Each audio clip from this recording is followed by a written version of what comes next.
Good afternoon. So, naglilinis ako sa kwarto. And then, may nakita akong dalawang dresses na natutok talaga yung attention ko sa kanilang dalawa. And I realized na hindi ko pa pala nasusuot ang dalawang dresses na yun. So, ang ginawa ko, here. Sinukat ko siya mga day. Kasi gusto kong malaman kung bagay ba siya sa akin. So, ito ang itsura niya.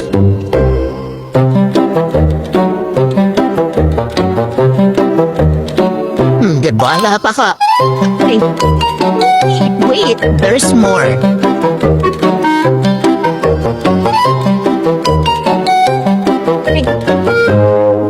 Grabe naman. Wait. Papartneran natin siya ng pangmalakasang heels ko. Teka lang. And, ayan. Grabe yung translation B. So, ito yung sinasabi kong pangmalakasang heels. Need natin to. Try natin siya kung bago pa siya sa suot ko ngayon. So, mga day, suot ko na siya.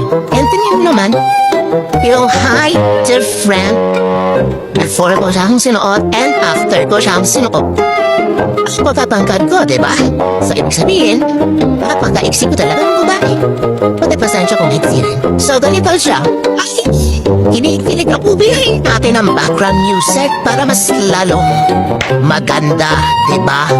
Touch my body, yeah. Touch my body, yeah.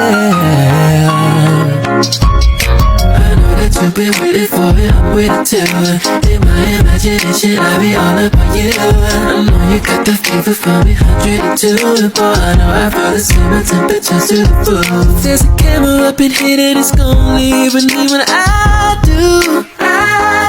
If there's a camera up in here, then I best I catch a flick on YouTube. Ay! Grabe namang effect yan. So masyado na mahaba nating video. Comment for part 2 para sa ating second dress. Bye!